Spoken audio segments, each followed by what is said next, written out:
Washington Wizards are in basketball hell. Their top players are not franchise players, their young core is shaky at the absolute best, their front office has been inept for quite some time, and they're in an unfavorable cap situation. And oh yeah, they're not good at basketball. In today's video, I'll be breaking down the Wizards and the direction of their franchise and giving my opinions on what they should do. Let's get right into it. Currently sitting at 7-31, Washington is tied for the second worst record in the NBA with the San Antonio Spurs, and they're only ahead of the measly 3-36 Detroit Pistons. However, the Wizards are in a much worse situation than these two teams. San Antonio has Victor Wembanyama, the polarizing French rookie who's already proving he was worth the hype regardless of the team's record. They also have some other nice pieces in Keldon Johnson, Devin Vassell, Jeremy Sochan, and another potential top 5 pick next April. The Pistons have a nice young core in Cade Cunningham, Jaden Ivey, Jalen Duran, Marcus Sasser, and Ausar Thompson. That's a solid young core that can thrive with a system that exploits their strengths, even though they're not doing so well right now. Now for the Wizards. Their young core is composed of Bilal Coulibaly, Johnny Davis, Deni Avdija, Corey Kispert, and Jordan Poole. That's a shaky future to say the least. Coulibaly has been solid for the Wizards this year, shooting pretty efficiently with 48, 39, and 66% splits, and he's an animal on the defensive end. At 19, he has the potential to become a very good two-way player in the league. Avdija and Kispert are pretty much cemented as role players. This wouldn't be a problem if they didn't pick Deni over incoming superstars Tyrese Halliburton and Tyrese Maxey, as well as Desmond Bane and Emmanuel Quickley. Washington followed up this draft blunder by selecting Corey Kispert the pick before Rockets' budding star center Alperen Şengün in the 2021 NBA draft. Now for Johnny Davis. His problem? He doesn't play. Why are we watching Landry Shamet and DeLon Wright get minutes over him on a 7-31 team? Why does 35-year-old Danilo Gallinari get double Davis's minutes? It makes zero sense, and it's coaching malpractice. I would say that the Wizards made a mistake picking Johnny Davis over OKC's Jalen Williams and Houston's Tari Eason. However, DC's track record shows that those guys wouldn't develop, or in Davis's case, they probably wouldn't even play. Then comes the Jordan Poole problem. Washington originally botched the Bradley Beal trade so badly, it was laughable. However, they flipped Chris Paul for Jordan Poole, and the move made a lot more sense for the Wizards than it did for the Warriors. Or so we thought. Poole is averaging just under 17 points per game as a supposed quote-unquote guy for this team, and he's shooting at inefficient rates of 41% from the field and 31% from three. His assist-to-turnover ratio is terrible. His offensive win shares for the season is already at negative 0.9, and using the defensive rating statistic, he's the second worst defender in the league with an astounding 123.5. Poole is flashy, and he can get very hot scoring the ball at times, but he's been a major disappointment for the Wizards.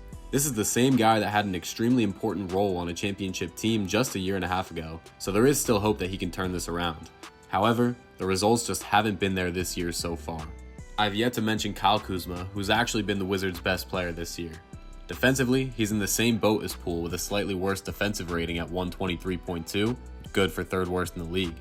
He's proven to be a solid offensive player though, and he's been one of the lone bright spots on that end of the floor. Now to the cap space. Paying Kyle Kuzma $23 million next year is not the end of the world in today's NBA with the offensive output that he gives you. Paying Jordan Poole $29 million is a gigantic risk, but it does have the potential to be somewhat worth the price tag. Next season, Deni Avdija will be making $15 million. Ouch. Daniel Gafford will make $14 million. Landry Shamet will make $11 million, but it isn't guaranteed, so I doubt they'll end up paying that.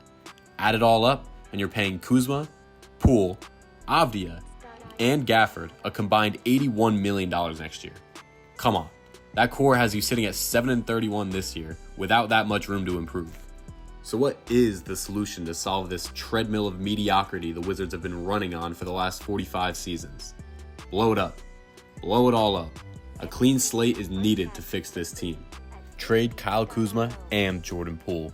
They're fun players, but you're 7-31 with them, and you haven't won 50 games since Jimmy Carter was president. Jimmy Carter. Stop with the facade and get rid of those guys for assets. Also, trade the veterans who have no use for you like DeLon Wright, Gallinari, and Landry Shamet. Daniel Gafford needs to go as well. He's been on the team for 4 seasons now, and he hasn't improved. The defensive anchor for a team allowing a league-worst 125 points per game for $14 million a year? Gone. They should keep those 4 draft picks in Avdija, Coulibaly, Kispert, and Davis, but overpaying for Kispert and Davis like they did with Deni could hurt them more than it can help. Now once they clear all this cap space, they should go and sign the top guys, right? Not necessarily. Guys like Paul George, Kawhi Leonard, Klay Thompson, Pascal Siakam, they're all free agents this summer and championship level players, but they do nothing to push this franchise forward. Call these next 3 seasons lost and prepare for the drafts. This is a very solid draft class with a ton of depth, and stacking up picks would be so beneficial for this franchise. To rebuild a team, you have to actually rebuild it, not keep piecing together bad move after bad move and expecting a completely random group of players to turn this losing franchise around. A big free agency splash can only happen once you establish a solid foundation with a competent front office and coaching. Right now, Washington has none of that. After 45 seasons of mediocrity, it's time to go all in on a rebuild and break out of generations of losing.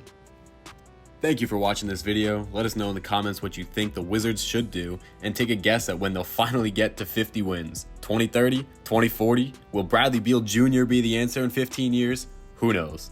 Thank you and have a great day.